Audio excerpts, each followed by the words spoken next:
Hey everybody, how you doing? It's Patrick from Vicious Computers and welcome to a new video. So it's kind of like a public service announcement today. This isn't really a tutorial or a guide because I'm not going over anything complicated. But I just wanted to let you know that the other day as I was going through some of the potential new equipment that I wanted to get as far as new items to make the production quality of my channel go up, the Canon refurbished stuff was up on the deal sites, and the research I was doing led the Canon M50 as being a very popular vlog type camera because it's small, it's affordable, it's flexible, and it can do a lot of really great things. So that was a top pick, and I was really going back and forth between like the Panasonics and the Canons and the Fujifilm stuff, and ended up settling on the M50 overall because of the price, the quality, and all the features it had.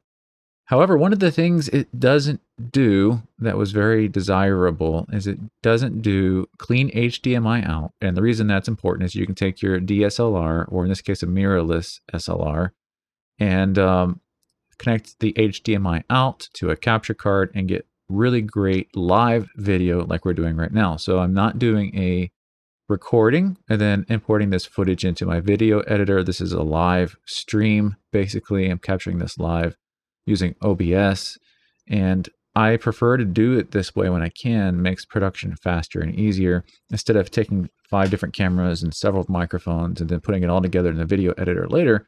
Using OBS, I mean, we can sit here and literally switch to another scene, and here I am now. Instead of taking the video capture of the desktop and then the video from the camera and then putting them together in post, I can just do this stuff live. So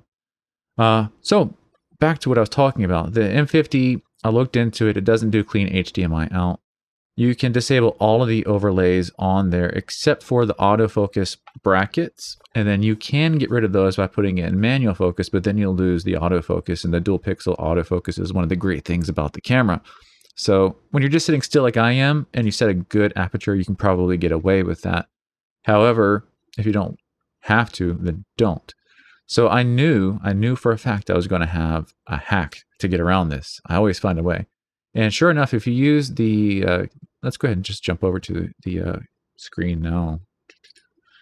If you were to launch the Canon utility where you can do remote shooting, you can actually open up in a separate window the utility for remote shooting and then just do a screen capture on the video that you're seeing from there and actually basically use it as a webcam or as a live video feed for free without the overlays. I think I saw maybe one tutorial on YouTube that went over that. One issue with it is, though, you need to have multiple monitors and you're going to have to keep that overlay up on your other screen, and you're going to have to use some kind of program. OBS can do it very easily to capture that window and then use it as your video feed. So today's public service announcement is that you no longer have to either spend $200+ to get an HDMI capture device, or the other, if 99 out of 100 tutorials I saw about the M50 and using it for direct video involved purchasing a program. And I will go ahead and just share it with you. It was called SparkoCam. So this is a paid software, and apparently it will integrate the camera and let you use it as a virtual webcam.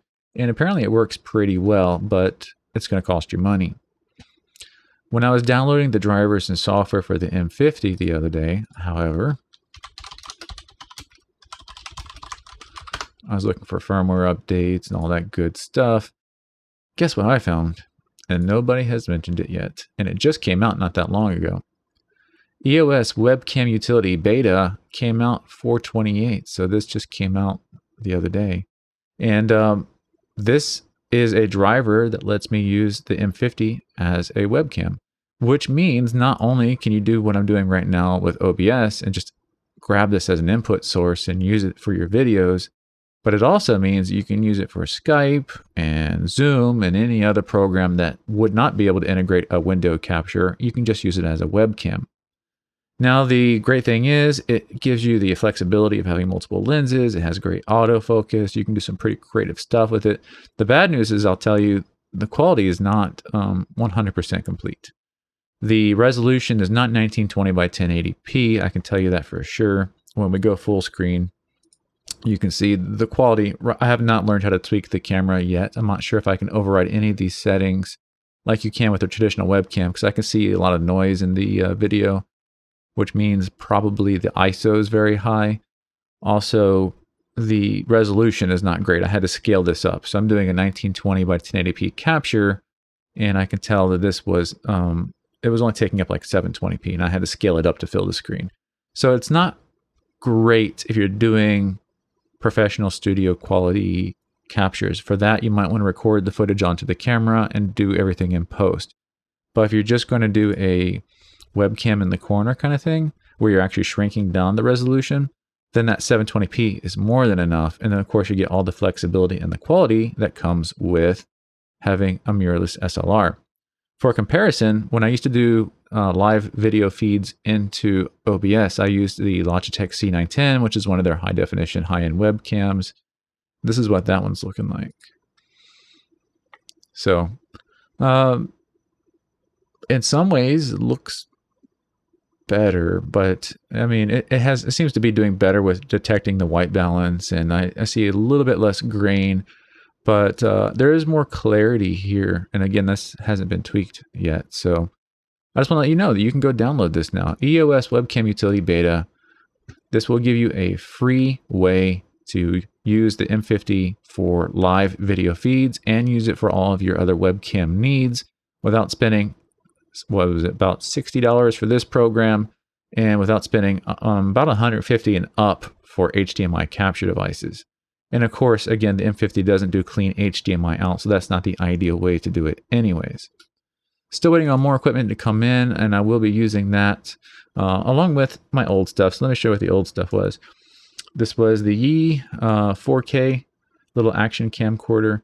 This was super wide angle. I actually was happy with the quality of it. It did a good job. One problem was I used it on my motorcycle, and to basically be a dash cam in case something happened, and I wanted proof of it on video.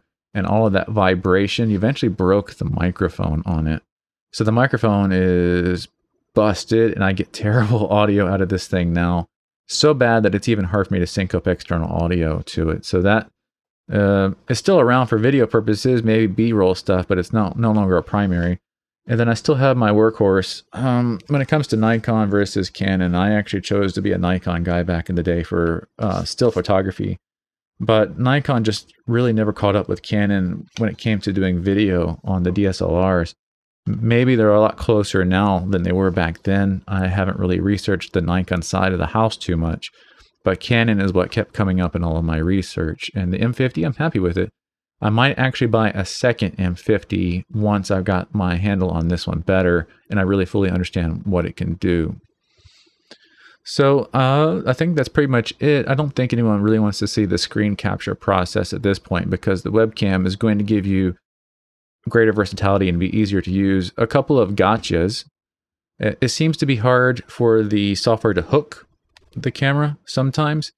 If your EOS utility opens first, it will absolutely prevent the webcam from loading. So you have to close the EOS utility program because it hooks into the video feed first. And then you have to maybe on OBS reinitialize the webcam to get the footage to come through. So I noticed it's a little bit finicky. And it is just in beta right now. So maybe it'll actually get better as they release newer versions. I think it's neat that they released it for us.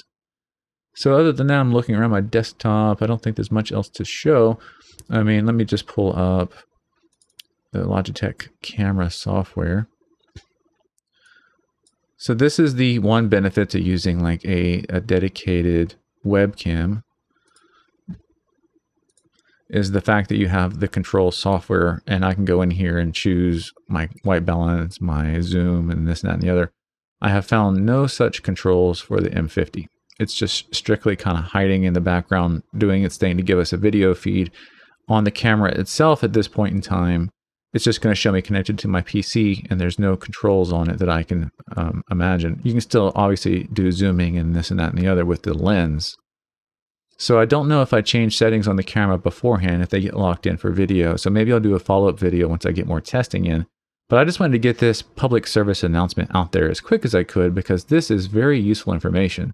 Out of all of the research I did, and I spent a good 10 hours researching cameras the other day, and then about 5 of those hours researching this camera specifically, not one person knew of or offered up this solution. And this is an absolutely free solution for you guys. So not only was the M50 already a great camera to get for this kind of stuff, now it's an even better camera. So go check it out, guys. Hopefully this information was useful to you. Once again, this was Patrick, and I'll see you next time.